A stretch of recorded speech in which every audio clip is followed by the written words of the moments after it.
नमस्कार सभी मित्रों को।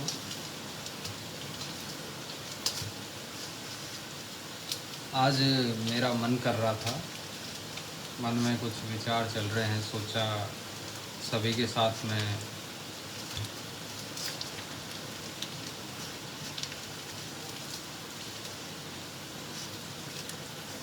सभी के सामने प्रकट करूं।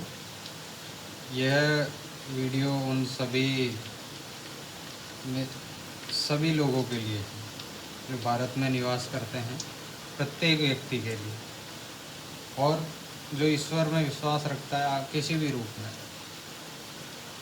आप चाहे उसे राम कहते हो, कृष्ण कहते हो, रहीम कहते हो, नानक कहते हो, जैनों में महावीर जी कहते हो, बुद्ध भगवान के रूप में जो मानते हो,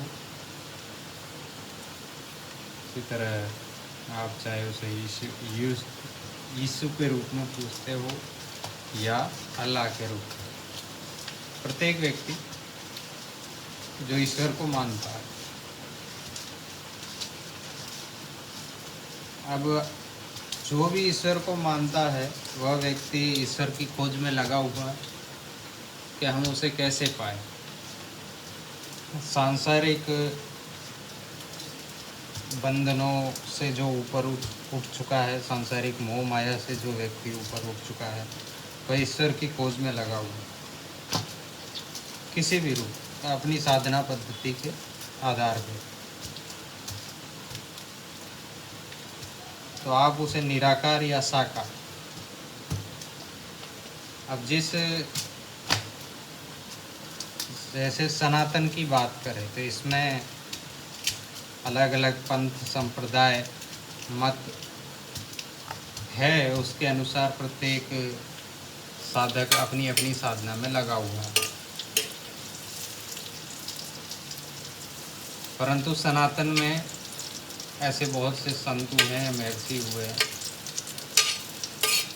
या पहुँचे हुए लोग हुए हैं जिन्होंने ईश्वर का साक्षात्कार किया है, उन्हें प्राप्त कर लिया है या स्वयं ईश्वर हो गए हो।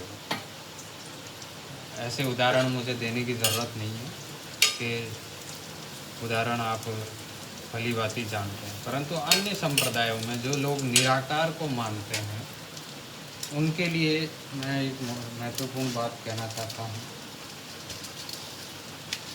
कि निराकार से आप किस प्रकार ईश्वर की प्राप्ति करेंगे। ऐसा हो नहीं सकता है। बिना किसी आधार के अगर व्यक्ति चलेगा किसी भी पथ पर, वह कहीं नहीं पहुंच सकता जब तक कि बस एक आधार नहीं बनाएगा। उसी प्रकार जैसे मुसलमान भाई है, वह निराकार को मानते हैं, इसलिए उनको में से बहुत कम लोग हुए हैं जिन्हें ईश्वर का साक्षात्कार हुआ है या मिले हैं। तो इनमें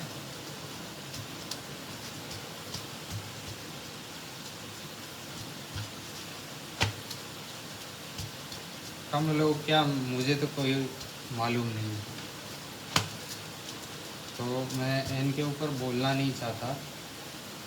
परंतु आपको एक उपाय बताता हूँ। जैसे तुलसीदास जी साहब ने कहा है हमारे कि कलयुग केवल नाम आधारा, सुमिर सुमिर नर उतरे पारा। तो आप जब आधार बना लोगे, किसी न किसी एक आधार को मानकर प्रभु से इस प्रार्थना करें, उनका नाम निरंतर जाप करें, तो वह साकार होकर निराकार से साकार हो जाएगा और आपके सामने प्रकट हो जाएगा। से ही कहते हैं आत्म साक्षात्कार या प्रभु का साक्षात्कार। तो आपको संपूर्ण ज्ञान की उत्पत्ति। तो ईश्वर से पहले विनती ये करे कि बुद्धि, सभी व्यक्तियों में बुद्धि होती है। बुद्धि दो प्रकार की होती है, कुबुद्धि और सुबुद्धि। अब ईश्वर प्राप्ति के लिए आप में सतबुद्धि होना बहुत जरूरी है। अब जब तक व्यक्ति में सतबुद्धि नहीं होगी, ईश्वर प्राप्ति नहीं हो पाती।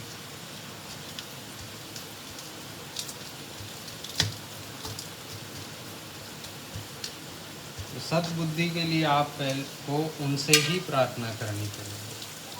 पहले सद्बुद्धि के लिए प्रार्थना कीजिए, फिर उनका नाम का निरंतर जाप कीजिए। आप किसी भी नाम को जो जिस नाम से उसे पुकारते हैं, जिस नाम से जानते हैं, उसी नाम का निरंतर स्मरण कीजिए। और ये स्मरण इतना गूढ़ होना चाहिए कि आपका ध्यान उस समय कहीं भी नहीं रहा, उसी में निरंतर लगा रहे। आप कोई भी काम कर रहे हैं, उनका नाम का ध्यान कीजिए, उनका नाम जीवात से चलता रहना चाहिए। धीरे धीरे आपको ईश्वर की प्राप्ति हो जाएगी और एक दिन आपको उनका साक्षात्कार अवश्य होगा। तो सद्बुद्धि आ जाएगी तब तो सारा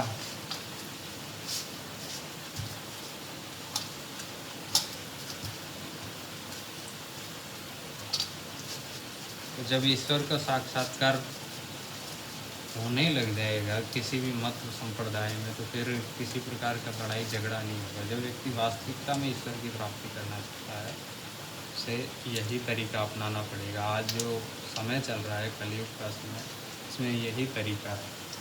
आप करके देखिए, महीना, 2 महीना, 3 महीना, 4 महीना, जैसे जैसे आप उनके नाम का स्मरण करेंगे, आपको स्वयं को अनुभूतियाँ होने लग जाएगी कि हाँ, मेरे पास में कुछ अद्भुत शक्ति मेरे साथ में हो चुकी है, मेरे साथ में रह रही है, अब मेरे मार्ग को प्रशस्त कर रही है। जिस उसमें आपको आनंद आने लगेगा, तो आप स्वयं जानेंगे कि ईश्वर क्या है और उसकी प्राप्ति के लिए क्या साधन है। किसी को से पूछने की आवश्यकता नहीं पड़ेगी।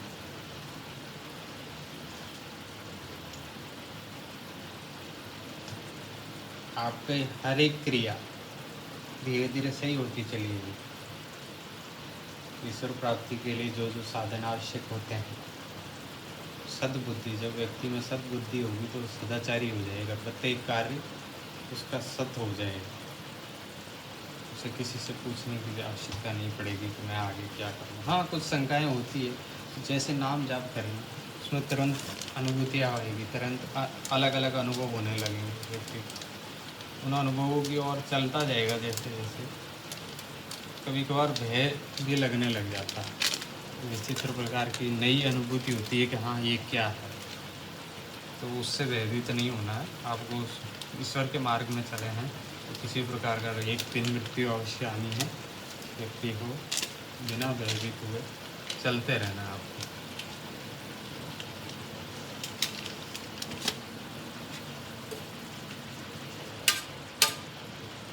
मन और ये जो आपके सोचने समझने की शक्ति है वैसी रहेगी, परंतु ईश्वर को जानने के बाद में कुछ भी जानना शेष नहीं है। इसमें बिल्कुल भी भयभीत होने की आवश्यकता नहीं है। आप करके देखिए, ईश्वर का नाम जप कीजिए, एक नाम पर निरंतर एक नाम रखना है, बार बार नाम नहीं बदलना, उसी नाम का स्मरण करना है।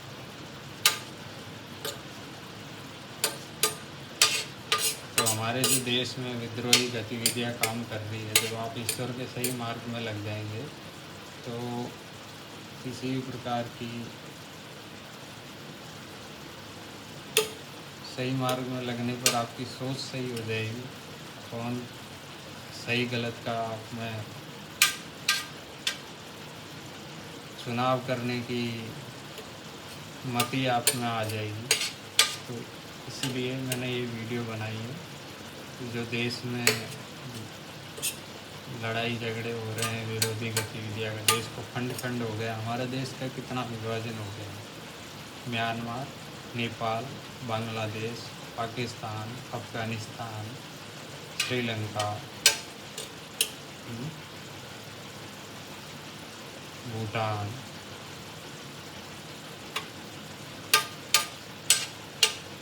कहाँ तक सीमाएँ फैली हुई थी और कितने खंड करना चाहते हो जाएगा।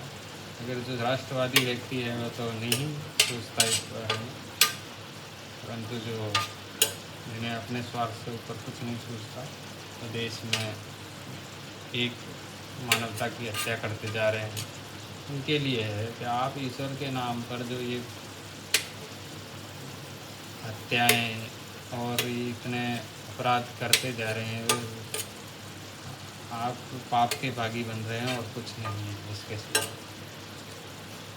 मानवता के कुछ कल्याण के लिए मेरी सोच है, मेरी व्यक्तिगत सोच है, जो मैंने आप लोगों के सामने प्रकट करी है।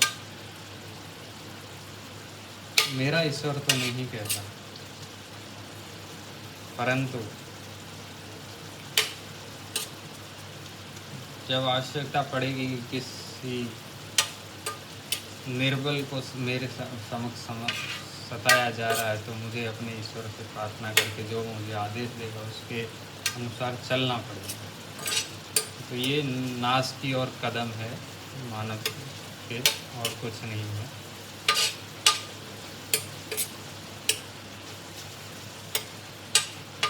वैसे हम निर्बल ही हैं, हम में कितना बल है, परमात्मा के बल से कार्य कर रहे हैं अपना। व्यक्ति को ज़्यादा अहंकार नहीं करना चाहिए मानुष देह का। जो वास्तविक, अब मैंने आपको सबको ये स्पष्ट कर दिया है कि जो वास्तविकता में ईश्वर प्राप्ति के मार्ग में लगे हुए हैं, उन्हें नाम जप करने से ईश्वर की प्राप्ति की अनुभूतियाँ होने लग जाएगी। आप करके देखिए, और जिन्हें अनुभूति हो रही है उन्हें करने की कोई आवश्यकता नहीं है। परंतु जिन्हें कुछ भी नहीं मिला, इतने दिन साधना करी है, करके देखेंगे तो अपने आप पता चल जाएगा कि क्या। मैं ये नहीं कह रहा कि आप धर्म बदलिए, अपने पद से हट जाइए। आपकी जो साधना पद्धति है उसमें केवल नाम जोड़ना है। आप किसी भी रूप में उसे मानते हो ईश्वर को, उसका नाम का स्मरण कीजिए, तो आपको बुद्धि देते हैं।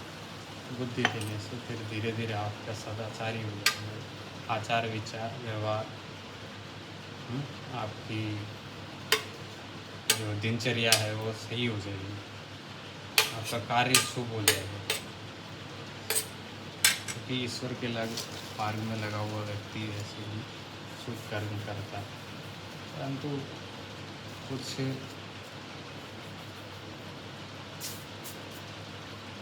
ऐसा है कि आज का समाज ऐसा हो गया है कि जिसमें ना चाहते हुए भी थोड़ी बहुत भूल हो जाती है व्यक्ति से।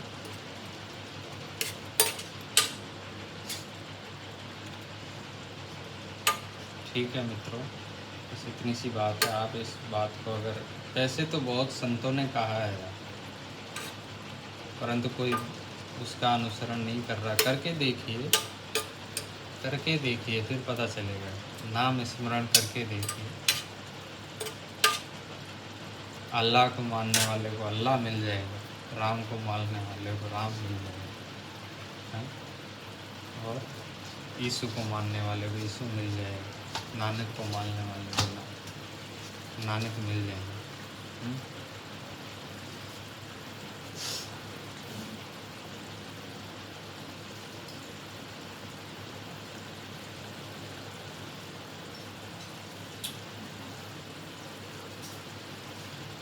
तो सभी साथियों को धन्यवाद।